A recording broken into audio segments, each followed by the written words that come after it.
শিক্ষার্থী বন্ধুরা আসসালামু আলাইকুম। কেমন আছো সবাই? আশা করি সবাই অনেক বেশি ভালো আছো। 10 মিনিট স্কুলের পক্ষ থেকে সবাইকে জানাচ্ছি স্বাগতম। আজকে আমাদের আলোচনার বিষয় হচ্ছে পৌরনীতি ও সুশাসন দ্বিতীয় পত্রের দ্বিতীয় অধ্যায় পাকিস্তান থেকে বাংলাদেশ, যার মধ্যে আমরা আজকের ক্লাসে শিখব পূর্ব এবং পশ্চিম পাকিস্তানের মধ্যে কি বৈষম্য রয়েছে। তো চলো বন্ধুরা, দেরি না করে শুরু করা যাক আজকের ক্লাস।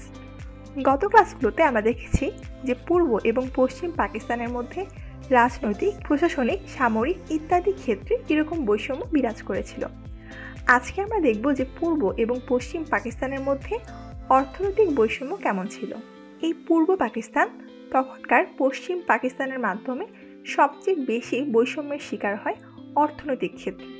এই পূর্ব পাকিস্তান কখনোই অর্থনৈতিকভাবে স্বয়ংসম্পূর্ণ হতে পারেনি। সরকারের বিভিন্ন অর্থনৈতিক ক্ষেত্রে পূর্ব পাকিস্তানকে সবসময় বৈষম্যের শিকার হতে হয় এই পশ্চিম পাকিস্তানের মাধ্যমে। কেন্দ্রের সরাসরি নিয়ন্ত্রণে পূর্ব পাকিস্তানের সকল আয় পশ্চিম পাকিস্তানে চলে যায়। তখনকার সময় এই কেন্দ্রীয় ব্যাংক সহ সকল ব্যাংক, বীমা, বাণিজ্যিক প্রতিষ্ঠানের সদর দপ্তর ছিল পশ্চিম পাকিস্তানে, যার ফলে এই কেন্দ্রের সরাসরি নিয়ন্ত্রণে পূর্ব পাকিস্তানের মানুষের সকল আয় পশ্চিম পাকিস্তানে চলে যেত।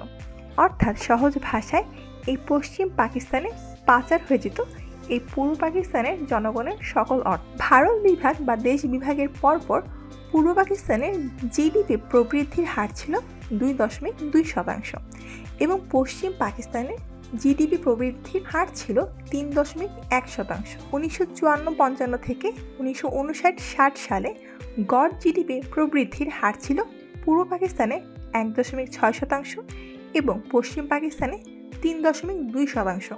অর্থাৎ এই চিত্র থেকে আমরা বুঝতে পারছি যে জিডিপি প্রবৃদ্ধির হারে পশ্চিম পাকিস্তানের চেয়ে পূর্ব পাকিস্তান সবসময় পিছিয়ে ছিল, যার ফলে এখানে একটি অর্থনৈতিক ক্ষেত্রে বিরাট বৈষম্যের শিকার হতে হয় পূর্ব পাকিস্তানের জনগোষ্ঠীকে। উৎপাদনের উপাদানের সুষম বণ্টন না হওয়ায় পূর্ব পাকিস্তান থেকে উৎপাদন পিছিয়ে পড়ে এবং জিডিপি কমতে থাকে, যার ফলে দেখা যায় যে 1949 থেকে 50 অর্থ বছরে পশ্চিম পাকিস্তানের জিডিপি ছিল পূর্ব পাকিস্তানের চেয়ে 8% বেশি, যা 1954 থেকে 55 অর্থ বছরে হয়ে যায় 19.66%। এই পাকিস্তান সরকারের বৈষম্য নীতির কারণে পূর্ব পাকিস্তান অর্থনৈতিকভাবে ক্রমান্বয়ে পিছিয়ে পড়তে থাকে, যার উদাহরণ আমরা এই জিডিপি প্রবৃদ্ধির হার থেকে বুঝতে পারছি। এছাড়াও যদি আমরা মাথাপিছু আয়ের দিক থেকে হিসাব করি, তাহলে 1969 সাল থেকে 1970 অর্থ বছরে পশ্চিম পাকিস্তানের মাথাপিছু আয় ছিল 533 টাকা।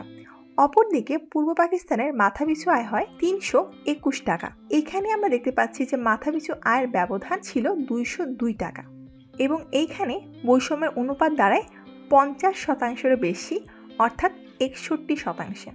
পাকিস্তানের এই মাথাপিছু আয়ের উদাহরণ থেকে কিন্তু একটি সরল চিত্র আমাদের মাথায় ভেসে আসে যে এই পশ্চিম পাকিস্তানিরা পূর্ব পাকিস্তানের জনগণের তুলনায় তখন বিত্তবান ছিল। এই মাথাপিছু আয় কম হওয়ার কারণে জীবনযাত্রার মান, শিল্পায়ন, উন্নয়ন ব্যয়, আমদানি খাত, রাজস্ব ইত্যাদি আরও বিভিন্ন ক্ষেত্রে পূর্ব পাকিস্তান বৈষম্যের শিকার হয়। তো বন্ধুরা, আশা করি তোমরা বুঝতে পেরেছ যে পূর্ব এবং পশ্চিম পাকিস্তানের মধ্যে অর্থনৈতিক ক্ষেত্রে কী কী বৈষম্য ছিল।